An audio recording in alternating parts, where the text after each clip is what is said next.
Is the mic on now? All right, it's 11:31. We're going to start our meeting. We're a little bit late starting, but everybody's kind of gathering their lunch and all that. But I asked Rob to postpone starting his lunch so we can start approximately on time. Thank you, everybody, for coming this morning, actually. And so the Performing Arts Task Force, we have 3 items on our agenda today. And number 1 is a presentation from Rob Sobolik of the Fargo Dome. I just want to thank everybody for being here today. We're kind of shaking the bugs out still of the new technology, and the seating arrangement isn't exactly how I would like it, but for today, I appreciate you putting up with it. I think we can still feel like we're hopefully giving input and sharing with each other, so for today, that'll be good. Thank you, everybody, for coming, and with that, take it away, Rob. All right, good morning, thank you. I was asked to put together some stuff to kind of give an example or understanding of what the Fargo Dome financial operating structure is and how that compares to the performers that were in the HVS report for that. So there's just a couple of slides here. You all have copies. I'll go over that quick, and then if you have questions, I'm happy to answer them with that. So starting off is how we present our financial statement right now, color-coded, where we'll call it gold, is just non-financial metrics, so event days and attendance. All of the blue, those are our direct event income, which is generated off of those gold numbers with attendance. So as you can see, we have we call our direct event income. That is building rent, meeting room rent, and also a mixture of what we call our net services. So our event labor that's billed out, netted against the cost of that and different things such as that. The ticket revenue user fee is just that. The convenience fees, when people buy tickets online or over the telephone, we get a percentage of that convenience fee. Also, we do have a user fee that is on each paid ticket, which ranges from 50 cents to $2, depending upon the type of event. And then our ancillary incomes with concessions or food and beverage, that's a net revenue number. So this is actually our 2019 budget numbers. So we're budgeting a net revenue from food and beverage operations of just over 1.3 million. Gross sales for that is closer to just over 2 million. Our parking revenue is net of labor. Our novelty revenue, which for venues such as the Fargo Dome, and it's also included in the Performance Center pro forma, we get a small percentage of the merchandise, t-shirts, tchotchke sales at the large concerts, touring events. Usually ranges in the neighborhood of 10 to 20%, but we also have to take labor, everything out of that. So that is met with, or is net of that, and then the catering, other is that. So you can see the total event income for the Fargo Dome is about 2.9 million. The other income, that's our suites and advertising revenue. There's a little bit of a tie to the ticketing because our ticketing system has a shopping cart, so you can order multiple events at once. So the handling fee just gets dumped into the other income side, along with any contracted rent, which would be NDSU in our case. And then the indirect expenses is everything else. The salaries, the operational expenses, utilities, different things such as that. So that just gives you another breakout of what our other revenue is. You can see with the digital or all of our advertising, the theater branding rights that are in there, the handling fees, the contracted rent as well. Our indirect expenses that total up to the 4 million, you can see how we've got the labor numbers in there. Breaks out a little bit more on the next page. So you can see labor is about 52% of our indirect expense. That's the full-time labor and benefits, as well as the part-time non-event labor. So we do have labor such as daily custodial, grounds crew, landscaping, different things such as that, that comes out and is not event related. Our general administrative, a little high comparative when you see it because we put our insurance, building insurance, both liability and property into there at about $264,000. Obviously, another big piece of the indirect is the operations expense, particularly with the utilities. So you can see over $700,000 in utilities with electricity and heating and cooling. Excuse me. So as I said, labor is about 52% of the indirects, where our operational expenses are about 31% of the overall. And within that 31%, utilities are about 63%. So obviously it's a big space to heat and cool, or over about 19 and a quarter over everything on that. So when you include it and try to compare it to what is in the pro forma that HVS did from 2015, the data on the left-hand side is what I've already gone over with the Fargo Dome, and then figure 7.7 of HVS's report is their operating pro forma. I'll caution you that they put a 5-year operating pro forma in there. This is the 5th year, which in their report they call the normalized year, because obviously when a facility opens, your first couple of years, you're learning everything. Or the first couple of days, you're learning how to run the computers and do different things such as that, like this room. So this is what, when they did it, they based it off of 2024. And so you can see how it breaks out. The one difference that we'll get to here is on the event expenses, they show the negatives on there. So they have their theater rent, which is just what it is. People come in, rent the main arena, or the main theater, sorry, for activities, whether that's through the Jam Theatricals or Jade Presents or Live Nation or AEG renting it. What's not in there for the event income, just like with the Fargo Dome, is they assume, like with the FM Symphony, there'd be an overriding contract. So that comes in as an other income or a different revenue, so to speak. So then when you net them out, here's the comparisons together with the Fargo Dome side by side with the pro forma. So you can see again at the top on the right-hand side, referring to figure 7.7, the number of events of about 154, attendance of about 115,000. That direct event income number is a netting of the theater rental, the net ticket sales, because I'm familiar on the arena side, and that's what I've lived in for the last 25 years. There are little tweaks onto the Performing Arts Center.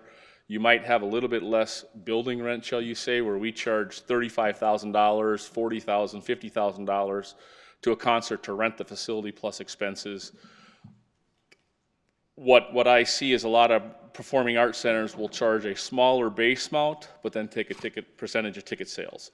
So as you see in that pro forma where they have, the $4,600,000 in gross ticket sales, but they have $4,226,000 in promoter profits, which is basically the ticket sales coming back out of that. Yes, Dave. So Rob, and the other thing is, anybody here that wants to ask a question, please ask a question. Rob doesn't mind being interrupted at any time. So. I love it, in fact. So my question for you is, so one of the things is obviously parking revenue at the Dome. That's a big revenue source at the proposed facility. Obviously, that's not going to be an option. How about the food and alcohol thing? Is that in there, and how much of an opportunity is that? Well, and that's why I wanted to show it this way. So what you can see is how it lines up with us as far as our event incomes. You can see that they both have food and beverage event revenues. They're both in here at net on here. What the Performance Center wouldn't have is parking revenue, which for the Fargo Dome is a significant number. They also don't have the catering decorating right now, but as the pro forma is written and the buckets that HVS put it into, that goes into the food and beverage number. So that's a net number. And HVS, as they did in their pro forma, assumed that you would have it contracted. And that's what a lot of facilities do. That's how the Fargo Dome was for first almost 20 years we were open, or over 20 years we were open. However, in 2016, when the city made the decision to take everything in-house, so the Fargo Dome number, that 1.3 million, is really about a 40% we budget to a 47-48% of gross sales is what our quote-unquote net income will be. The 347,000 that is in there as a line item for the Performance Center is basically 30% of gross sales, because that's what a lot of contracts will be with a contracted company running your food and beverage. So there's areas to gain and subtract in all of this. Assumed that the management of this is also the team that is managing the Fargo Dome, or a combination of both. I think there's opportunities there to increase that food and beverage number once things get stabilized, normalized. For the first couple of years, I definitely think there's going to be some consulting agreements or different things in there. Can I ask one more? And so I think we're very fortunate to have the Fargo Dome as kind of a comparison. I think that's a great thing. But so the number of events right now, you have it at 154. Is there a reason behind that? Is that just kind of how did you come to that number? Or is that kind of a ballpark number? It's what I read in the report. It's, that's based off of what HVS put in their report, looking at the comparative venues that they looked at for this report, which there was 10 or 11 different venues, doing their interviews that they conducted throughout this. And I believe Linda had sent out some stuff on that as well. But, what this is showing is that 28 concerts or entertainment, 16 touring theater events, 6 events from the symphony, 4 from the ballet. You can see it, page 6.4 of the report if you have that, is what it is. And again, all of your direct event income, which is the blue, all those numbers are derived from either taking a per head fee or revenue, and then a percentage of expense to arrive at those. So that's, if you look and say, the novelty revenue at the Fargo Dome, much bigger building, is only $105,000 compared to $124,000 of the theater. But in reality, that $105,000 from the Fargo Dome is generated off of 6 to 9 events, and then the inclusion of of NDSU football. Whereas for the Performance Center, it's closer to 30 to 40 events, or 40 to 50 events. Much smaller, but obviously add up. Rob, do these compilations reflect the shifts of events that would ordinarily be in the Fargo Dome that would then be in the Performing when they Arts put the Center? Performing together, obviously the Fargo Dome number is the 2019 budget. Yep. So that includes 5 shows in the Gate City Bank Theater. Yep. It's been discussed at length that the Gate City Bank Theater set at the Fargo Dome would likely be rebranded or into a smaller concert set, if you will. But the touring Broadway shows, like we have, Kinky Boots, Sound of Music, that are coming through this year, those types of shows would move down to this Performance Center. And that's frankly a good thing. Theater in Fargo is extremely successful. But theater in any 19,000 seat indoor football stadium, it offers some challenges. So in talking to Jam Productions, also, Fargo Dome is a member of what's called Arena Network, which it's a information sharing consortium throughout the North America. They also have a theater network side, so I get some information from them as well. There's definite interest in a lot of shows coming through Fargo. It's just right now with the Fargo Dome, we don't either have the dates. It's a lot of, if you've noticed our schedule, it's a lot of Monday through Wednesday, because that's when we have availability. But it's extremely expensive to convert that building over to the Gate City Bank Theater set with 20 plus people, 15 hours for each one to get into it, and then about half that to get out, depending upon what we're doing. So operationally, it would help both. But if we have a Performance Center of that 2,400 capacity-wise, you're looking at not only more touring shows, but you're also looking at shows that can come in for 2, 3, 4 days, a week run, different things such as that. I'm not going to stand here and say Hamilton's going to come in 2000, the first year you build this, but it shows such as that that have a longer run that will move into a building for 3, 4 days and do those performances. The other thing on here on the last slide, which this is the figure 7.7 that's in there, that I want to point out as far as the indirect is you can see on the bottom the capital maintenance number that they have in there. That's essentially something that my understanding through discussions with HVS has a lot of performance centers put in, and it's essentially derived from a percentage of your gross income, or your gross revenue, I should say. So that capital number that you see along there for each year is based off of 3% of the gross revenues that they've predicted.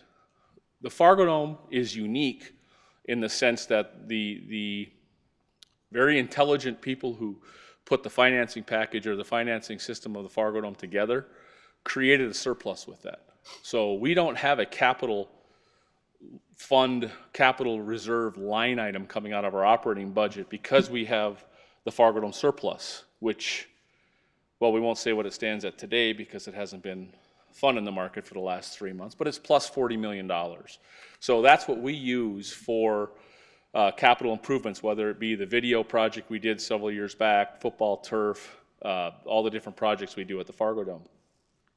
So you can do that one of two ways. It's important to have a capital reserve, but whether your overall funding of your project creates a $2 million, $4 million, $5 million, for lack of a better term, endowment, that's not the right word, but to be able to generate that $200,000, $500,000 in interest annually to pay for any capital upgrades, which obviously the first 5 to 10 years of operating are much less than the 10 to 20 and beyond.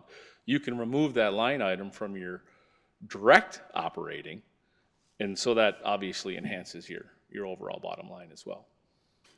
Can I ask you one more question? Yep. Is there any way, so to me, the one thing I really wish we could focus on is if we could follow the Fargo Dome model of breaking even or having a small profit. Do you think that's realistic? And I know it's good to have conservative numbers, but do you think that's possible, or do you think? I think that what this figure shows is, yeah, it's possible. And it's also, what's your definition of break even? Because we have a blizzard on Monster Jam, and that $140,000 event drops to $20,000. So you've got the weather implications. So if you set your break even as, let's just say, $100,000 either side of zero, yeah, as you can see in a stabilized year, their performance shows about $140,000, if you will, deficit.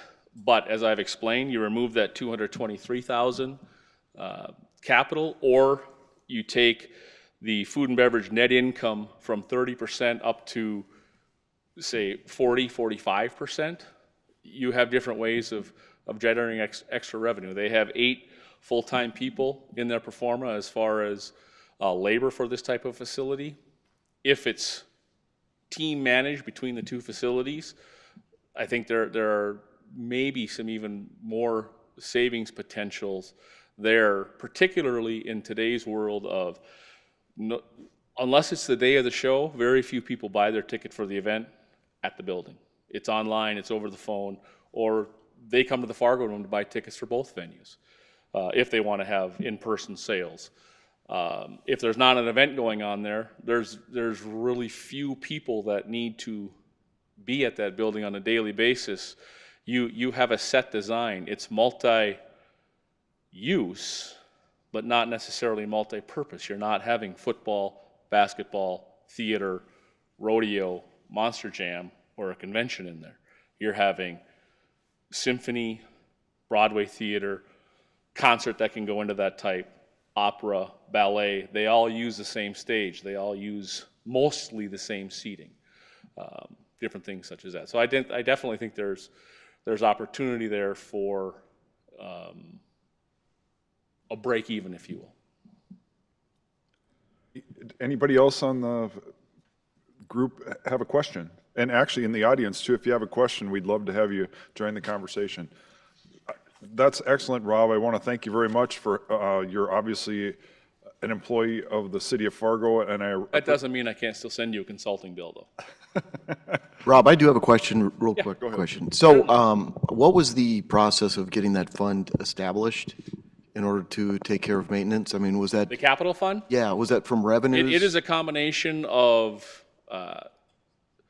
Sales tax in excess, the half-cent city sales tax that was in place for 20 years, so from 1988 through 2008. The original debt service on the bonds for the Fargo Dome was approximately $3.5 million. In the end, towards 2005, 6, 7, that income from the half-cent sales tax was $4, $5, $6 million, so it was created by that excess. It's also been created by the operating surplus that the Fargo Dome has experienced every year of operating. So that's been anywhere from $30,000 to $900,000 that's put into there. And then those funds are invested by the city of Fargo with the North Dakota State Investment Board and have been showing a 5 to 9 and in the really good years 13% interest return on the investment. So that's how that's all been created. So I would say over the course of the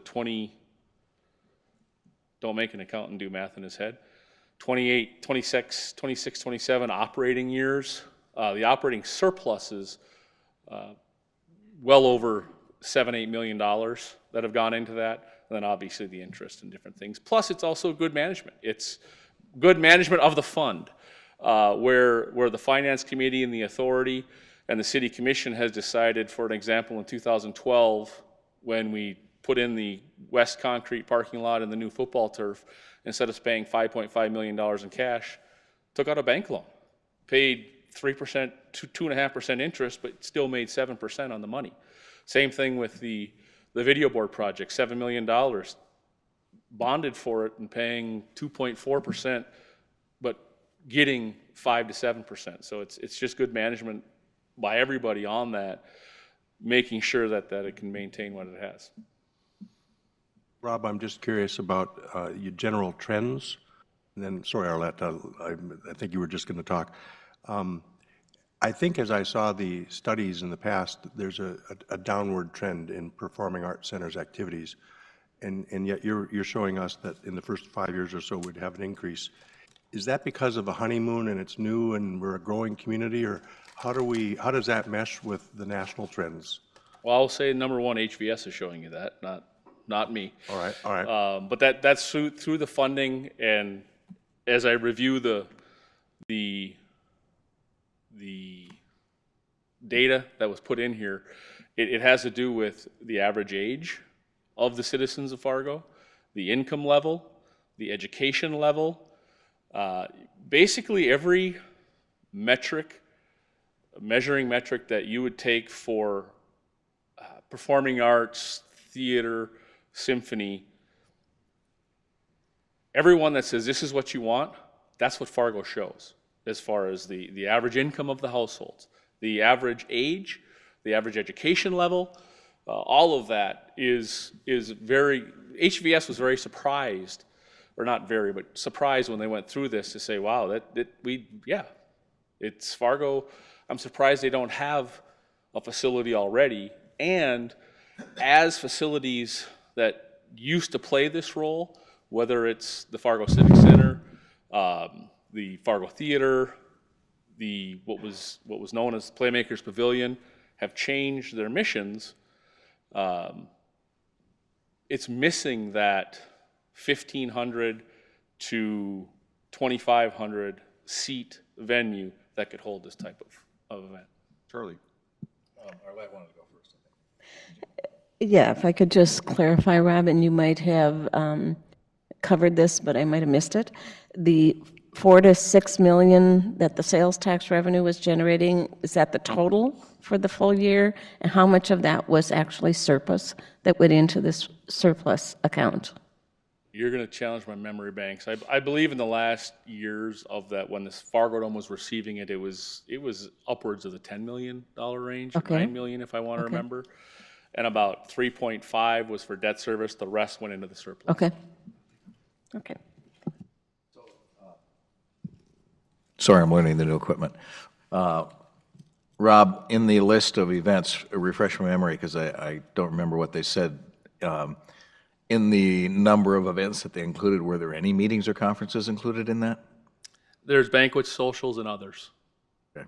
So, but as far as straight meetings, but there's assemblies, there's banquets and socials, there's others. Some of the assemblies, as I read this, they're saying would happen both in the theater part, if you will, on the main stage, Yeah. but also in some of the other function areas as they had kind of designed in the program I believe it's about a 10,000 square foot practice area that could Right. be used as other function space, different things such as that. Yeah, because when you and I have talked about this many times, I mean, whether or not there's significant meeting space built somewhere else, there will be some meetings that will go in there because it will be able to deal with those, especially with the hotels attached around it, and some people will just want to have their meeting downtown, and it could be anywhere from 50 to 500 people. Well, and that's an important revenue generating thing, both, not only in the space rental, but on the food and beverage side. Exactly. Facilities like this, food and beverage is very important as far as a revenue source to the facility. And it's one of the to reasons make you sure. need a good pre-function space, Yes, because that contributes to that. often, absolutely, so. absolutely. Okay, thanks. My question's kind of related to that. Do your numbers include, in your extra events, wedding receptions? I think in the new facilities that came online over the last few decades, I'm thinking of the Plains Art Museum and Blue Stem, weddings turned out to be a much greater revenue generator than anyone anticipated. And so, you know, the beautiful atrium space or whatnot, is that included in those numbers? You know, they included about 45 banquet social events with attendance of about 6,750. So I think you can go ahead and assume that whether it's a wedding reception, wedding event, I mean, we've had, at the Fargo Dome in our meeting room space, we've had the actual wedding ceremony in one of the rooms, and then the reception moves into the other 3 rooms, or vice versa. So the wedding location has definitely strayed away from the traditional in the last 5 years for what the type of venue people are looking for. Thank you very much, Rob, and I was trying to give you a compliment at the end there. You're a tremendous asset to our city. We're very fortunate to have you. You originally the Fargo Dome was managed by an outside company, and so now he's part of the city. And so thank you very much for this report, and thank you for your service to the city of Fargo. We have a question here. Wait, Rob, 1 second. Ask your question too? One Rob to another Rob? Yeah. Use the microphone, please. Question would just be, so you've just dug into the HVS study and compared it against the current Fargo Dome operating. We're going to be getting HVS engaged here, and so I think just open dialogue with the entire task force and yourself. Are there some big priorities of focus that you would really recommend digging in a little deeper this go around? I know you just kind of had peeled through that for the last month. So. You can stay there. Here, there's even 2 of them up here. Look at that. Wow, look at us. From a financial standpoint, I think you definitely want to update it. This is 2015. Right. Things have changed from the financial perspective, both revenue-wise and expense-wise. User groups may have changed some or been even more defined as things are figured out. So if HVS is being engaged, that's definitely something that could be looked at.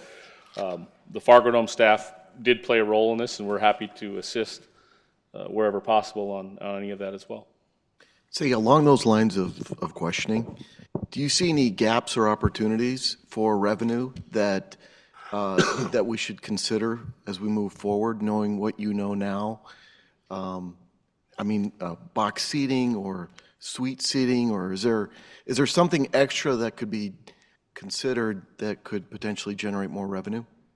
You know, in the report, again, if any of the committee members have not, or task force members have not read the report, I really strongly suggest you look at it, because they did include a couple of different options in there, such as a seating wagon for the main level that could allow for quick conversion from chair back seats to open floor for whether it be a concert or even an event that wants seated banquet tables or a cabaret style thing.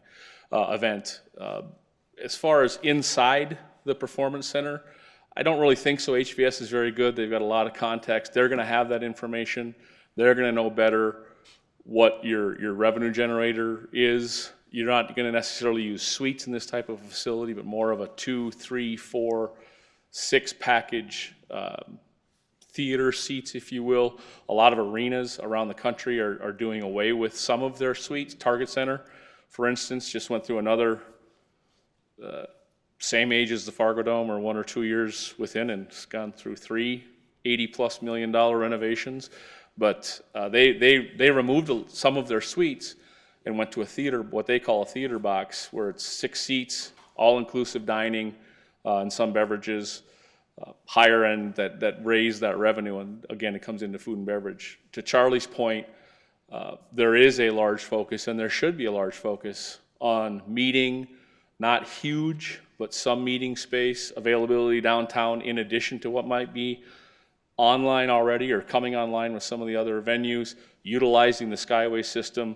But I think you could have a good-sized conference, if you will, downtown with those areas that, again, that incorporates some meeting room, rent, function space rent, food and beverage type of things.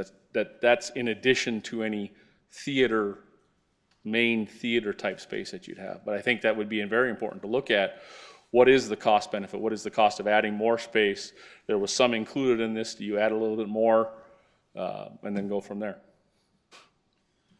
Very good. And so for the sake of time, we'll move on to the next agenda item, number 2, Performing Arts Center User and Stakeholder Review, verification from the 2015 study, JLG Architects. I don't know if you planned that ahead of time, where you just kind of worked your way across. That's very good.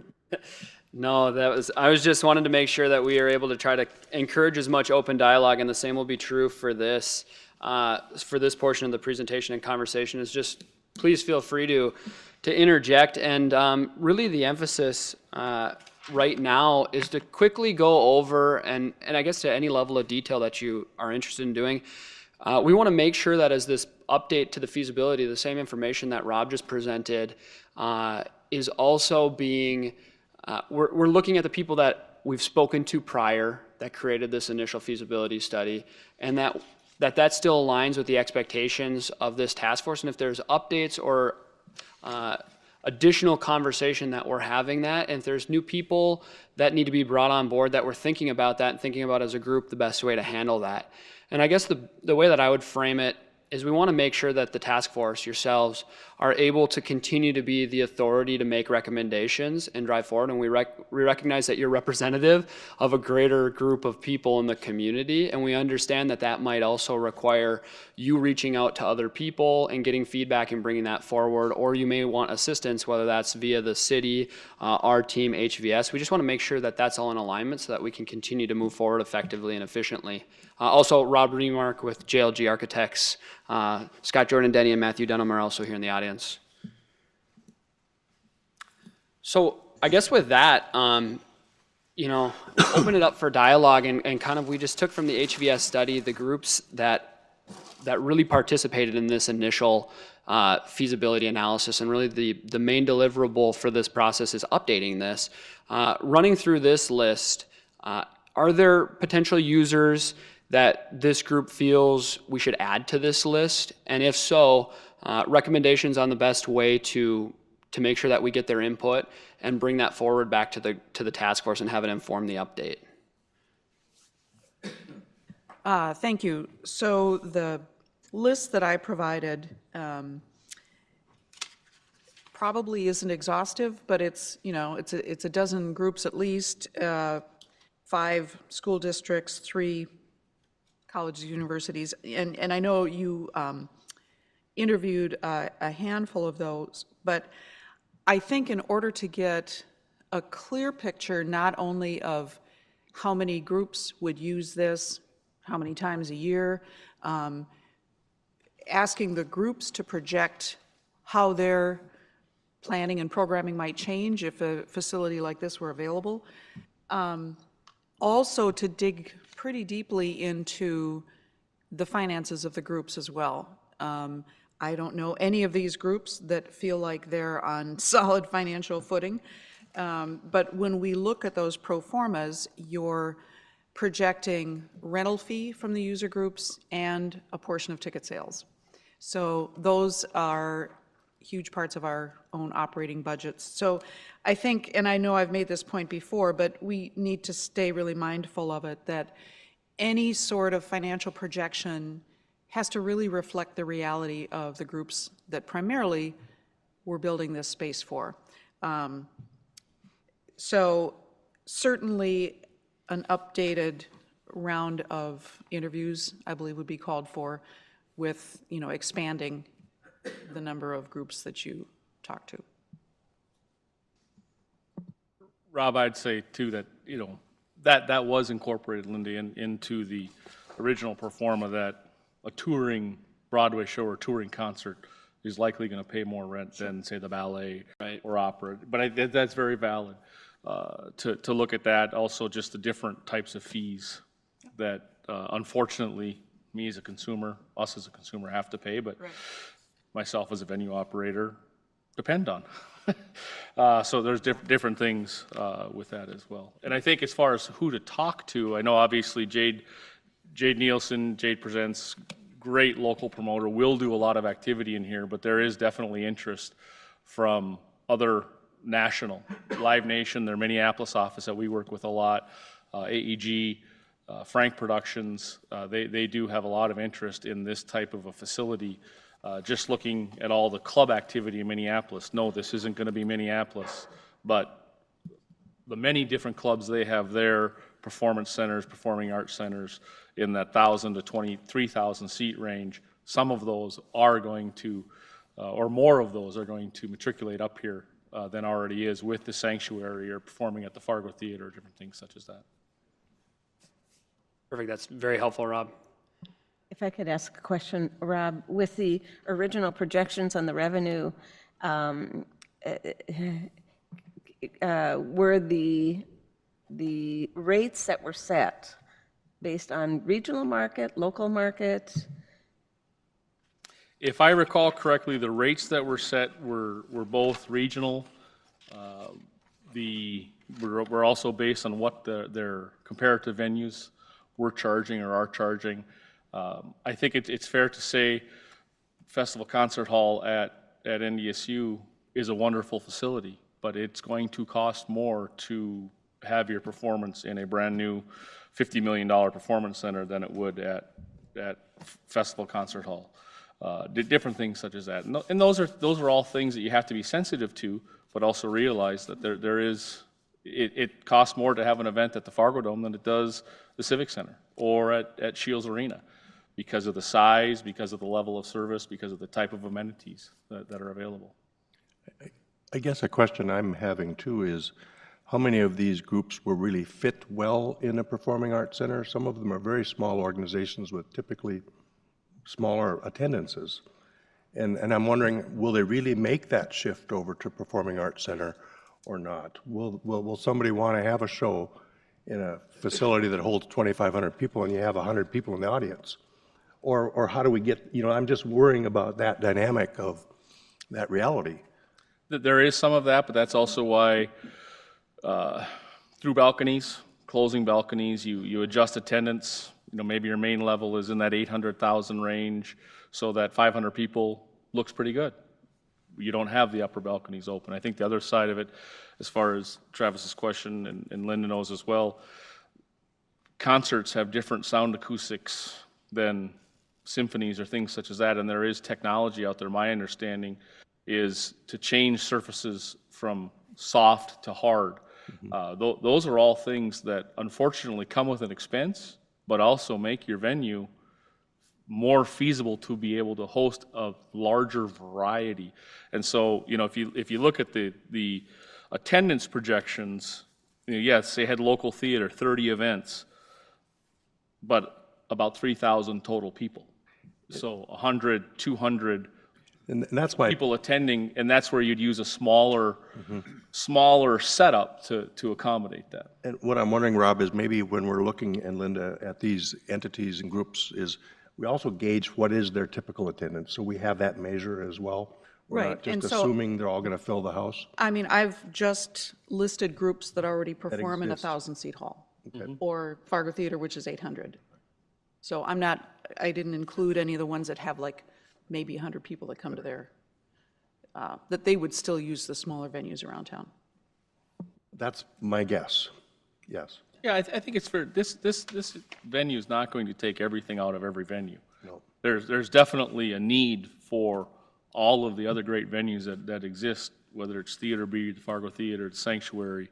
There are just some shows that won't go into a performance center. They would rather go to a 600, 700 seat Sanctuary type area. Right, and I think we also have to understand that some things will change when this comes online. For example, you've got a show at FMCT that plays 2 weeks. Well, now they have an opportunity to stage, maybe collaborate with a couple other companies and stage a major musical in a place with a pit and fly space. And, so there might be some things. I know at the school district, we used to talk about orchestra directors, for example, have long wanted to do like a mass orchestra concert, and there's not a venue in town that can do that. So there would be some opportunities for groups to join forces and host some things that just aren't happening now. In addition to, the typical users that have those larger audiences and certainly those larger facility needs. Great information. Obviously, too, if there's further thoughts on potential users, and we'll be working with Michael to establish the right way to go and reach out to these users, potential users, and bring that feedback back to the task force. So assume some of you will be contacted too, or there will be some more discussion about what is the process to go do that, bring that information back to this and report it back quickly. So we'll continue that dialogue on potential users. I'd bring up the same sort of discussion for community stakeholders as well, and just ask, is there anybody specifically that should be added to this list, or that would be would affect the ability for this group to move forward if we don't re-engage with them and get either bring them to the conversation or at least provide a report back? Maybe this is a given, but I would certainly add separate conversations with the 3 mayors who contribute to arts funding, because right now, I think all 3 of those individuals have some pretty bold visions about the role that the arts are playing in their communities. So definitely I would add the 3 mayors to that. And also some of the major arts funders on the corporate side, thinking of like Sanford, Gate City, some of those who are also very tied into interests of performance space and venues. I guess I would add also the presidents of the universities too. That'd probably, obviously they have music programs and concerts and all those things, so that'd be another one. Any other suggestions? Go ahead, Mike. So Dave, I was just going to add to, and Linda, thank you for capturing this in your list. I think the school superintendents are certainly, with all the new superintendents that we have in the metro school districts, some other users that we should talk to just to see if there's any kind of joint programming that we can do there in addition to the orchestra concept that was referenced earlier. I just think just to get a good vision of what they would like to do and where they want to go. But the other thing that, just in thinking about Rob and I and our conversations that we've had on this topic in the last couple of weeks, if there are other user groups that this particular task force interfaces well with, we certainly will be requesting your help. Because I think just for time efficiency, we can really divide and conquer on a lot of these. If some people know certain users, if Charlie knows that, hey, I've actually got contacts at these 3 groups and Linda a couple, I think that'd be really helpful as Rob and I are trying to divide the work, just so that it's not all the consultant kind of doing cold calls, but rather maybe some warmer relationships that some of the task force members have, that we can go and do that, knock on those doors. We think that'll be a little bit better received too in the community if it comes from community members and stakeholders and folks like yourself too. So we'll talk about that at the next level of detail, but thank you in advance for your offer and your help to do that, because I think that'll make this a more credible effort. While we're at it, when we're talking to stakeholders, I'm curious as well, some of these things all hit at the same time. Like every October, you have everybody doing theater, and in September, nobody's doing theater. So I'd be curious, when we're assessing these folks' needs, that we also have a sense of their schedule, because we may be surprised that not everybody can do it in this facility if they're doing their events all at the same time, like, for example, theater. So if we look at the numbers and look at their expected scheduling, just kind of generally, we'll see some of that and what the openings are or aren't?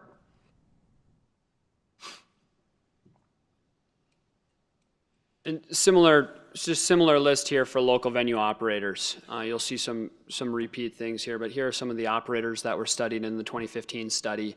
Other specific groups that are missing, we just want to make sure you guys as a current task force are putting your eyes on this, and again, can feed back to myself and to Michael to make sure that we come up with a strategy.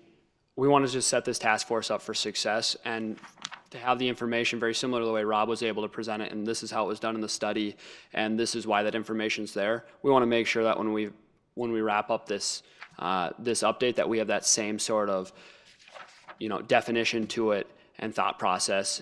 So if there's any, please let us know. So I think if you're talking about splitting up the task, what might make sense is a list of common questions, schedule, budget, usage, projections.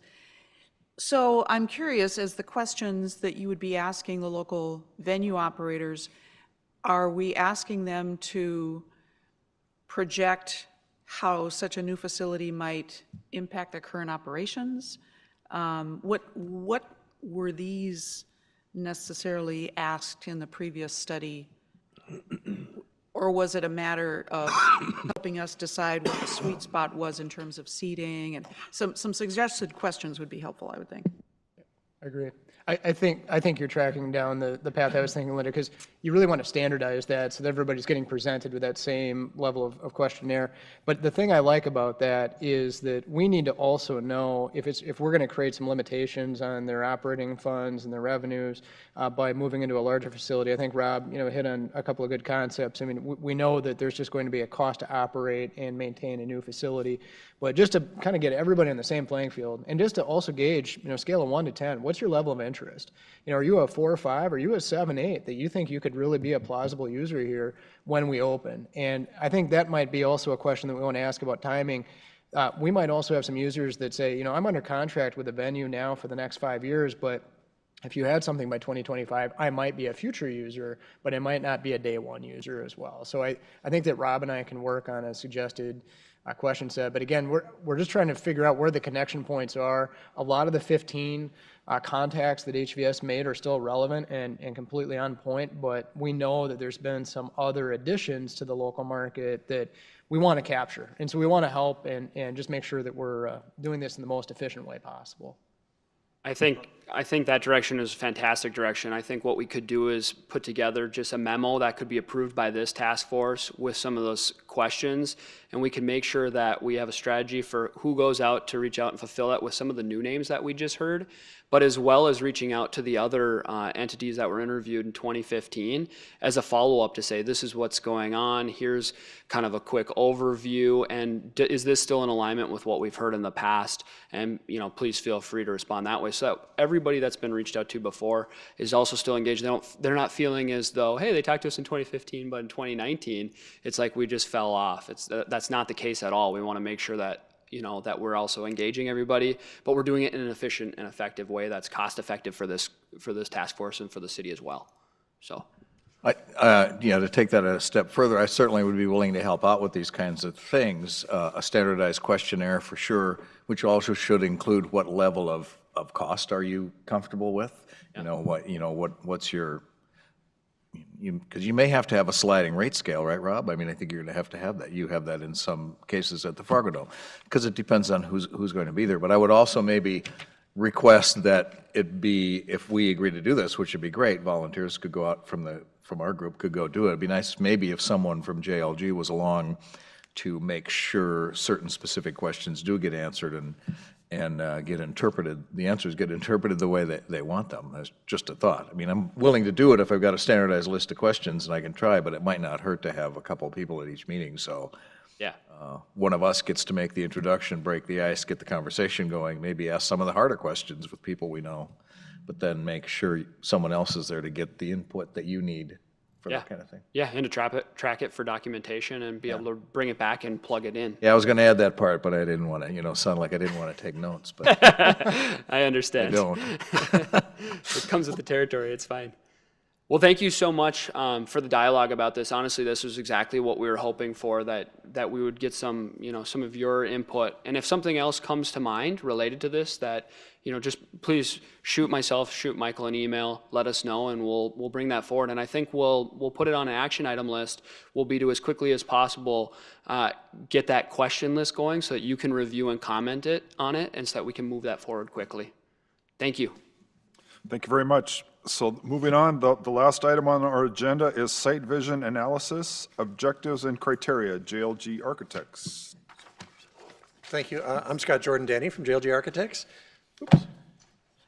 And what we would like to do today is just talk a little bit about the criteria that we would like to use moving forward as you start seeing things in a couple weeks from the Bishop Land Design team. They're going to be coming in on the 26th.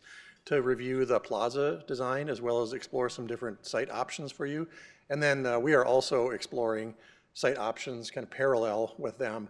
But first, we just want to step back and say, as you guys start looking at these sites as a board, what is important to you? How are you going to be judging these two sites? How are you ultimately going to be deciding one site over the other site?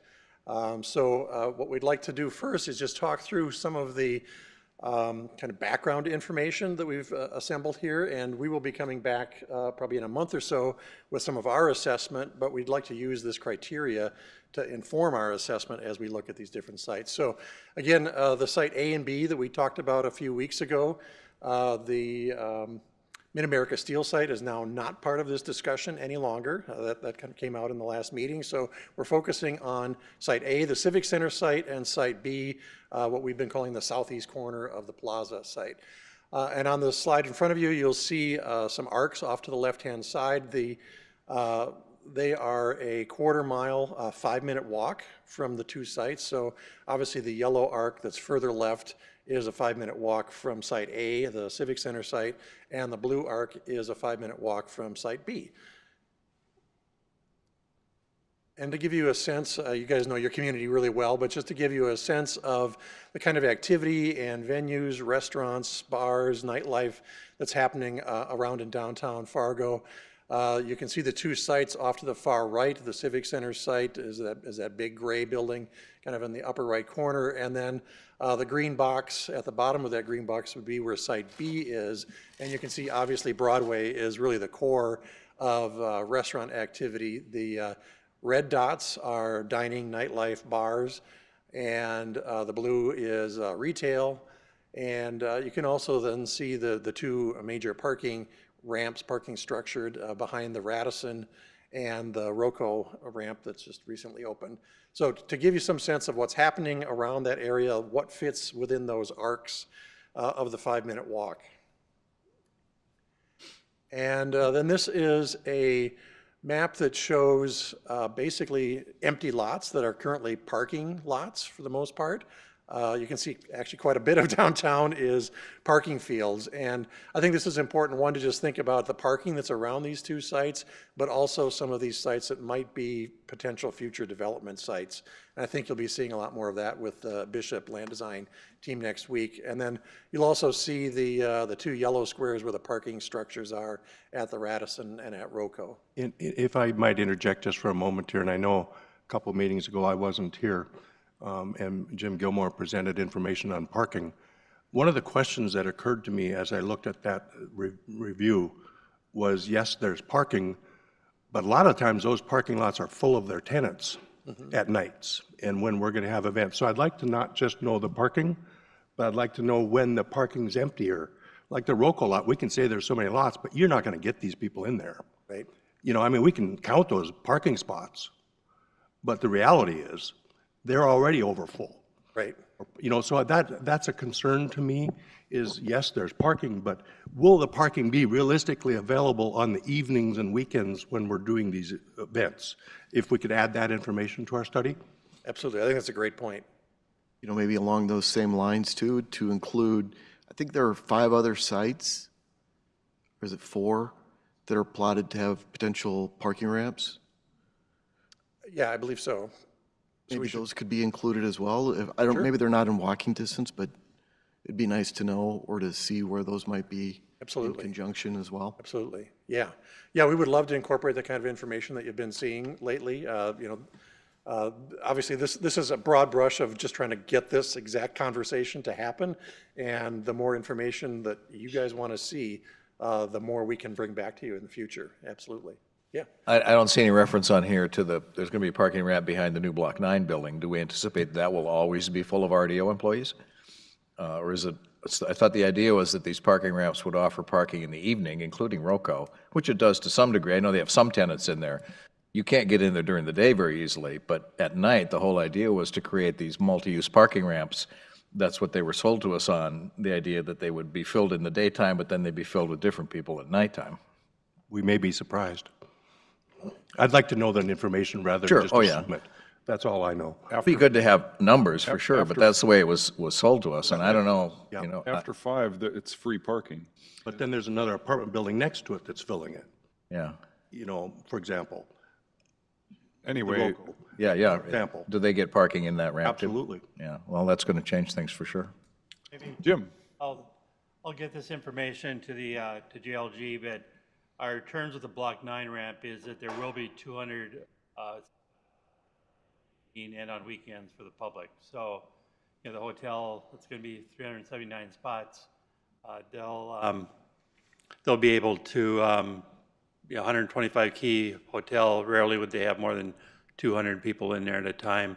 And do you have numbers like that for the ROCO lot too in your head? Yeah, we can, I don't think we get even 200 at peak in the evenings or on weekends, but we actually have that information sort of real time, so we give you an idea how much is available. Same thing with the Radisson. I think the Civic Ram next to the Radisson, there's at least 100 spots available in that one. And as I think Dave mentioned, we're looking at another parking garage at the Goodyear site at 4th Avenue and Broadway. And so, yeah, we can certainly provide that information so you have those details. That'd be awesome, thank you. Jim, the large lot just to the north of where the current Civic Center sits, is that slated to be a ramp? Or is that still going to just be a open parking area? To the north of City Hall, that'll just be surface parking for now. The city has a long-term lease on that, and so if we were to, so that would also be available in the evenings. The city's leasing spots under, about 100 parking spots under the city center building. There's some fleet vehicles there at night, so depending on how you manage the parking, you may have access to that also in the evening. just one more thing. So if it's 2,500 seats, just sorry. So if it's 2,500 seats for an event sold out, just so we have kind of for information, how many parking spots will we need? And I do think it would be interesting to know how many are connected through the Skyway. I think that'd be a good number to also know. There's obviously going to be 3 ramps connected to the Skyway, and how would that fit together? So just to add to your list of things to keep track of. Great, thank you. We need a longer list. Is that it on parking? Okay. So this is a list that we started developing from our own standpoint, again, just to start generating discussion and dialogue with you folks. We'd certainly welcome your feedback into this. But the first thing, and these aren't necessarily in priority order either, this is kind of off the top of our head, but the first thing we started looking at was adjacencies, and the first one was parking. So I think that's the first thing that pops into everyone's mind is where are we going to park when we come to something like this. So I assume from the last 5 minutes of discussion that parking is a significant issue on your mind. And then downtown amenities, going back to the previous slide that we looked at in terms of accessibility, walkability to restaurants, nightclub, bars, those kinds of things, so that if you're walking around with your spouse, you want to make an evening of coming to a concert, have dinner and a show kind of event in your mind, how important is that idea to you? Is it, as you look at these two sites, think about that kind of walkability issue, parking once in one spot and enjoying an evening in downtown. Any dialogue about that idea? Dave, I have a question. Is that important to you? Go ahead, Jeff.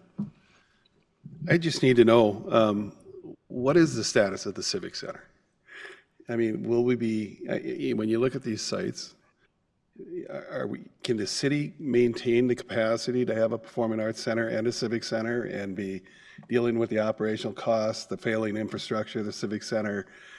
You know, as we sit and look at this, it's hard for me to give you input on that, not knowing where are we going to land here. Because isn't A where the civic center is right now on this map? Do I have that wrong, or is that right? So if we say A, then are we making the assumption that we're tearing the civic center down and we're building a new facility? So it's hard to give you input, because if I were to give you input on that, I'd say A. Because I personally don't believe that the civic center should still be standing once we have a performing arts center. So Unless the community has another really viable idea, they go, this is amazing opportunity. That's what I'm, that's. And I agree with you, John, but do we have the capacity to support something like that? I mean, we have to talk realities too. I mean, there may be some community interest in certain things, but can you support that capacity? We're talking operational maintenance, long-term costs, ongoing costs. We just went through a whole review of what a potential performing arts center might bring in and what it might cost. So those are questions that go around in my head. We can't have it all. I'm assuming that's going to be the end game. Well, and I think, John, when you say there, unless some amazing idea comes up for it, I assume you're thinking about private development, not something the city's going to build, because of the same things that Jeff said, yeah. That would be a private development that might actually contribute something. I'm inclined, I mean, I still think A is 5-1, and I think I'm being conservative in my own opinion on that, the best site, just because of its better proximity to Broadway, parking, et cetera, including the Roco ramp, for instance, fell outside your arc when you go to Site B. Well, that's something right there, and all those places get farther away. Plus, I think Site B tends to eliminate more potential access to the river. You're not going to get a skyway to it. You're going to dig a big tunnel. I don't know how that's going to happen. I mean, maybe there's a way that I don't understand, but I think Site A is still far and away the best choice. Mr. Chairman, if I could add to the question that you're asking about walkability, I think is probably one of the more important items to consider. And I'm just thinking, if a person, and I think, Linda, you brought this up last time, people will be eating somewhere downtown, and connection to the Skywalk will get you over to A, but then you've got to walk across that cold blast of wind if you want to go to B. So, you know, I just think walkability is going to be real important. Can I just add one more thing? I would like to know what the value of that Site B is, just because I think it's an opportunity cost that we should know how much, if we decide to build there, because right now, the A, that there is no cost to us. There isn't. I know there will be costs, but compared to me, the B, that's an asset of our city, and that's a that might be one of the most valuable pieces of property in our whole city. And for us to decide to use it for this particular use, we need to know what the current amount of that, or what the financial number is for that. That's just my opinion. And just to go on one more thing, the whole connection to the Skyway, walkability, that's wonderful, but the last 2 weeks when it's 20 below, the walkability goes from this to this. Yes, it does. So Skyways might seem like not that important a thing. They're critical when the weather's like this, and especially if you had events. If you were counting on people, you can ask Rob what he was just talking about. If you have a storm and it's cold out, people are a lot more reluctant to venture out. If you're in the Skyway, at least they're going to go. I guess that's yeah. And I think, yeah, with that thought in mind, I think instead of getting away from the Skyway, we need to think of ways to enhance it. And I think go to that B, like I said, that just makes it harder to access the Skyway. Instead, we should be thinking of ways to make it easier to access the Skyway from Broadway, from some other places. It's not always the easiest right now, but you can do it, you know. So enhancement would be the key. Okay, so we will add Skyway to our list here of connectability. I also heard a connection to the river, and I don't know, is that a connection from the Performing Arts Center to the river, or more connection of the city and downtown to the river, and actually the Performing Arts Center No, I'd just kind say of stay that. away from that connection. That's more in terms of having the plaza with access to the river, because we talk about how we haven't made good use of the river and we want to get down there and be able to connect people to it. Okay. If you put this building there, you're eliminating some of the possible connectivity to the river. That's all I'm saying.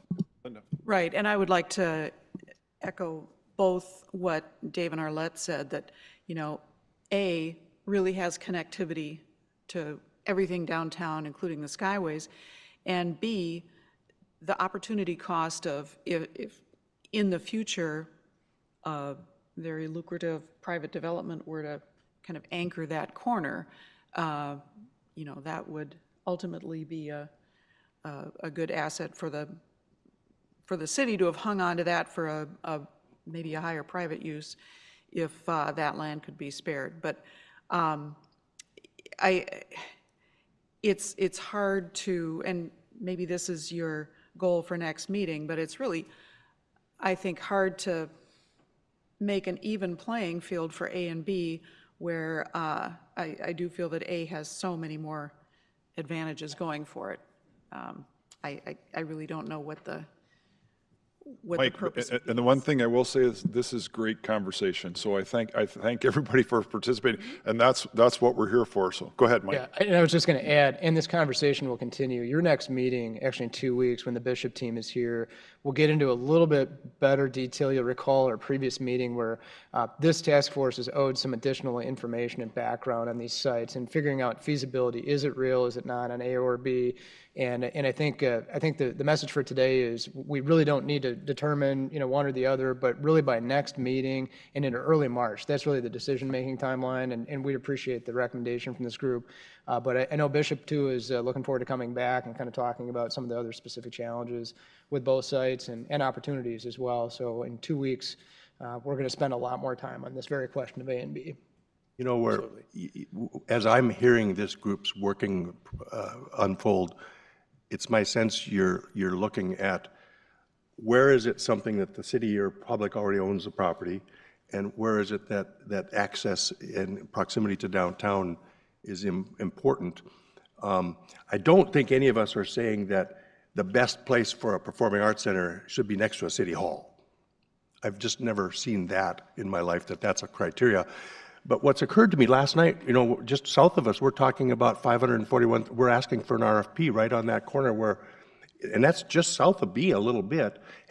Was that property looked at as an option? It's not that far from the Island Park ramp.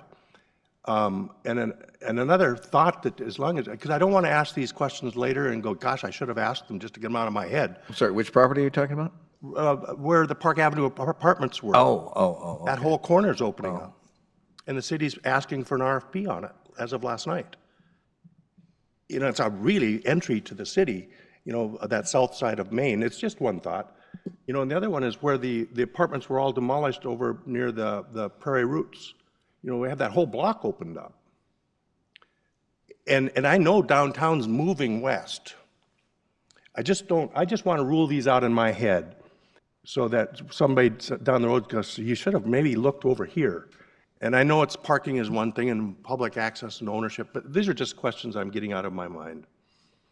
This map right here is what John was referring to, just for the benefit of the task force. This is what the commission discussed last night. This is the remnant property of Park East, just on the south side of Main Avenue. There is some reusable property after the flood wall construction and flood protection construction in this area. Is it even big enough? I wouldn't even know.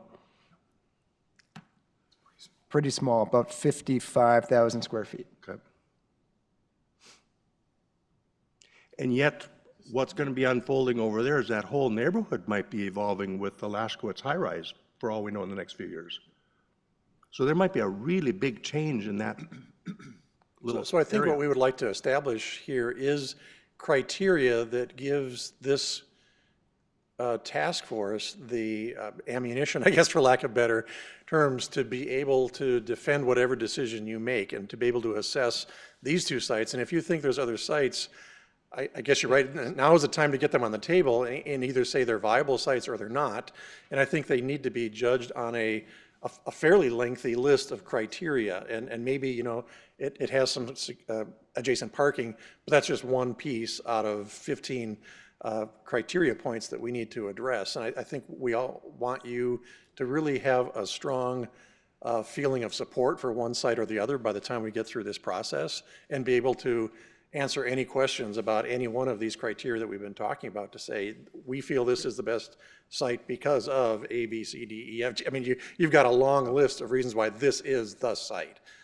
So I think maybe we'd look to Mike to say, you know, if we want to expand this study, now's the time to say that. But we also have a fairly short window to look at all these sites too. My number one criteria would be park once. The further we get away from park once in the evening, the further we are away from a building that in this climate makes sense to me. So if you can park once, go to dinner, take the Skyway back, go to your car, go home. Because right now, where all these groups are performing, it's a park twice evening. You go eat, you get back in your car, you go to the concert hall, you go walk across the parking lot. So if we've got random lots here and there, okay, but if we've gotten further away from the restaurants and further away from the Skyway connectivity, that's number one criteria for me. Okay. So I think we should add that to our list, this kind of one-stop shop, I'll call it, of being able to do a full evening in a one-stop parking location. Yeah, I agree with Linda, very well articulated, park once instead of park east. Just kidding.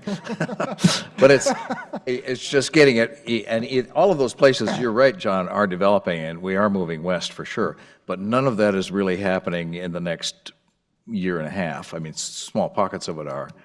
And I sort of view this the same way I look at when people keep interjecting other possibilities than ones that I think have real viability for meeting space in this community. It just means a longer delay and more studies and more studies and more studies. And I think, you know, if we apply all the same criteria that Linda was just talking about, that we've been talking about here, about being connected, being within the walking of where the dining is right now, then it just becomes quite clear, to me at least, that Site A remains the most viable property. Jeff? I'm just curious, has there been a study done on the Civic as far as the condition? I'm sure you know what the condition is, but I mean, how many events are in there a year? What's the profit, revenue, expense, the whole thing? Because I would want that cleared in my head to know what kind of facility we have sitting there. Because if it's dilapidated in its infrastructure, if it's not doing the things that it was meant to do when it was first built, and all these other things, we took Centennial Hall down, so we can't even put the major events there anymore. What would we want to do? What private developer would want to go in and do that? A dinosaur museum. What? A dinosaur museum. Yeah, but it That's takes the only a lot one of I money. know of, but I oversaw the last half of renovation of the old Agassiz building, and let me tell you, when you start tearing into the walls to renovate a facility, you better go 50% higher of your budget than you planned on, because once you start tearing the walls down, the ugliness is there. And so I'm just curious, I would love to see that in front of me, so that as we're making these decisions and talking about this, we know what kind of building we have sitting there. Because sure, you could say private developer, we leave it there, we put it in a different spot, and it sits there for 15 years. At what purpose? Jeff, let me attempt to take that. Right now, the Civic Center is not profitable as it stands, and particularly with Centennial Hall coming down, it really limited its ability to do many functions. But there are a lot of smaller events that are pretty low budget or almost civic service type things that it performs very well. But it is also a rundown facility. And there's a lot of money that needs to be put into it to make it viable. So if it stays, it needs to be repurposed, or money needs to be put into it, or another venue entirely needs to go into it. One of the things that I worry about when I think about the Civic leaving is just that it does serve a purpose that's a lot different than a performing arts center in many ways. And I don't know what would replace that in town right now.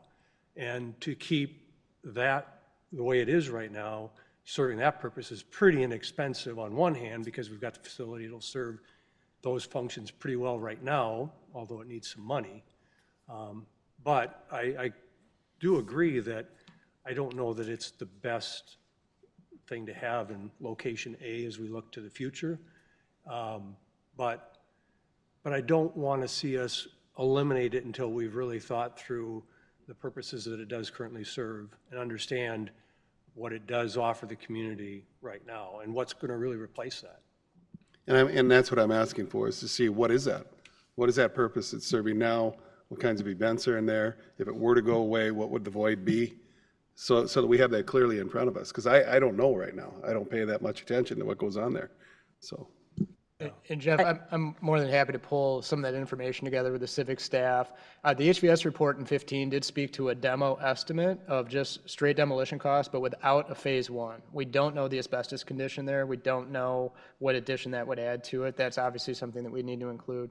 But I can't recall the number off the top of my head, but there was some preliminary top-line analysis of that. And that's why that report concluded that demo really was the option if you were to do a performing arts center, at that location. So I can pull that and then also get just the usage patterns. I kind of compare that to what you saw from Rob today too. I mean, the thing that's good about Rob's information is that it's real 2019 budget, it's real 2018 attendance of events that he had. And we can just paint that picture too for you, just to kind of show you what happens at the Civic, because there are some events, to the point made, there are events that are occurring clearly, but then there are some other things that are, at Shields Arena or at the Dome or at other venues too. So, but I think that's good. Just get the baseline for this group. Happy to pull it. I think from the public perspective too, it would be really important to be able to explain where those events are going to go, and exactly. also be able to explain why it's more expensive to rebuild or redevelop it versus taking it down. So just having that information for that public campaign as we go forward would be important.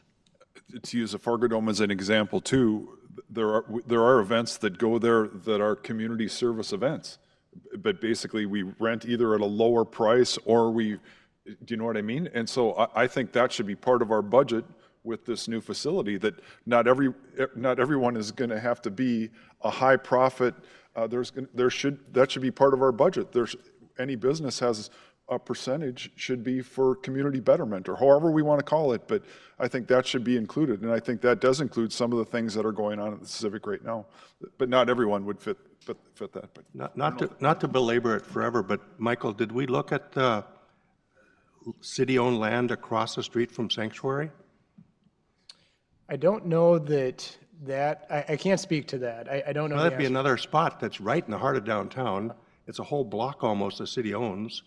And I mean, it's right near, I don't know, but Yeah, right. Jim, you're shaking your head or answering it.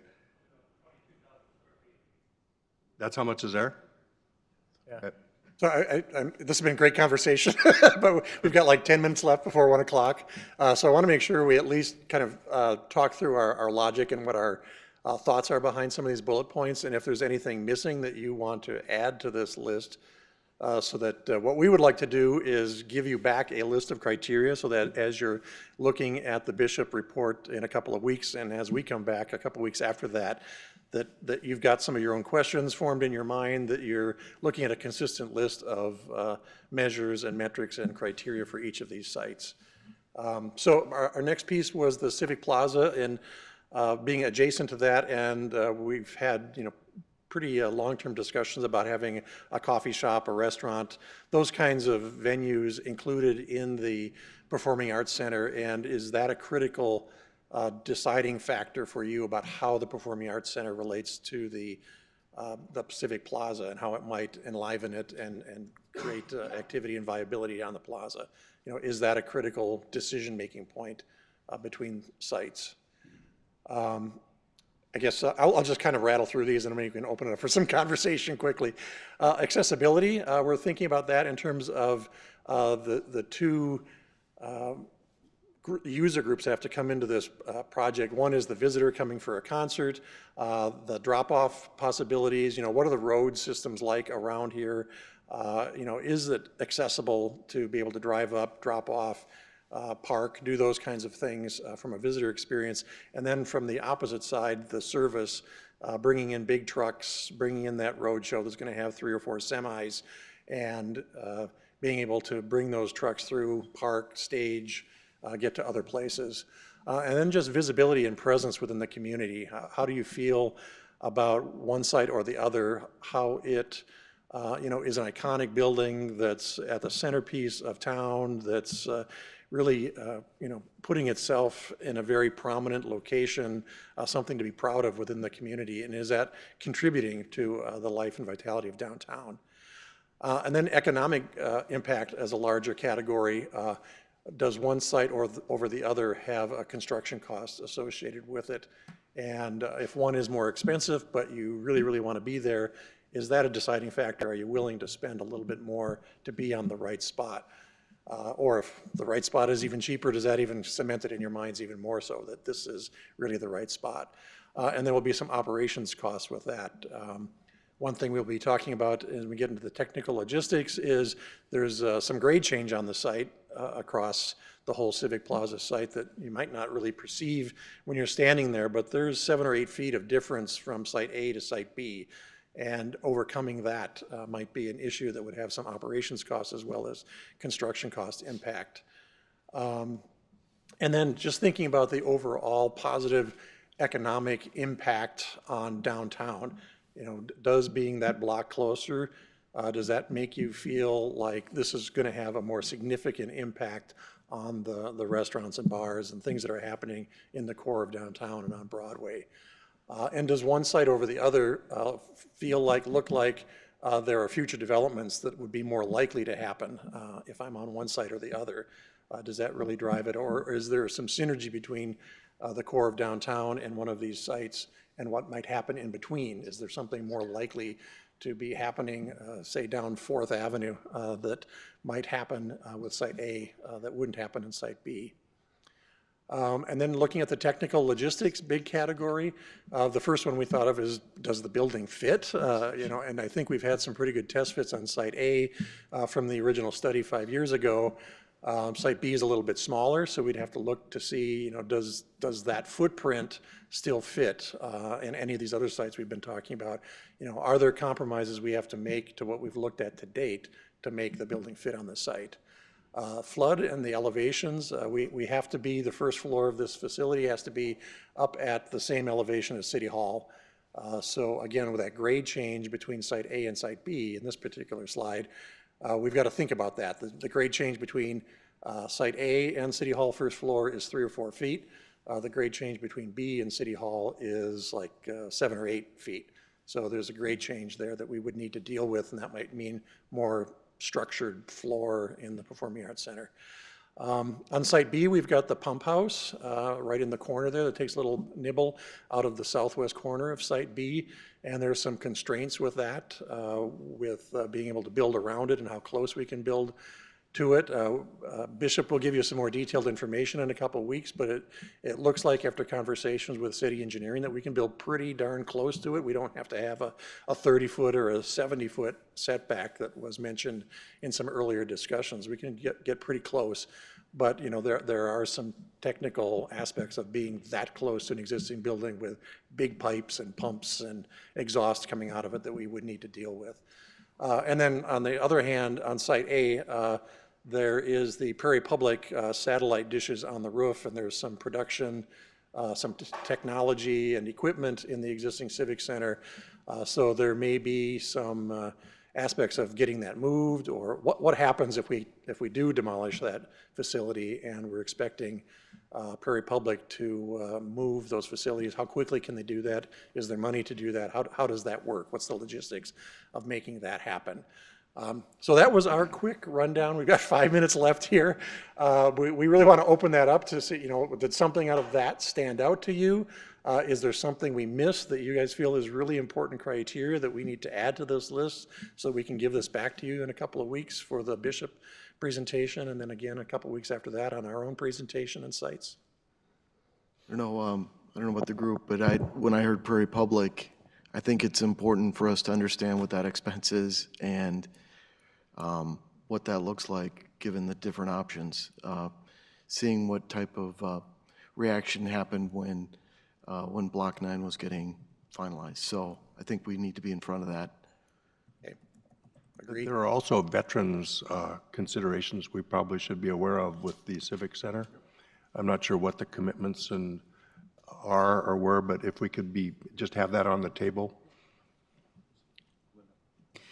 One thing that was briefly mentioned was under economic impact, future developments. And when I look at B, it looks like it's hemmed in on 3 sides by the library, the river, and City Hall. And to the south, it looks like would really be the only possibility for future developments versus what's around at least 2 sides of A. And if that could be expanded on, because I think an element of that is what land is city-owned and leased and whatnot, so that'd be interesting. Yes, agreed. Anything we missed that screaming out at you that? You get extra bonus points if you finish early, so. We got 4 minutes. And I appreciate you letting us interrupt you during your presentation. I think that's what you get. Well, that was the point, yeah. We wanted to have the dialogue, absolutely.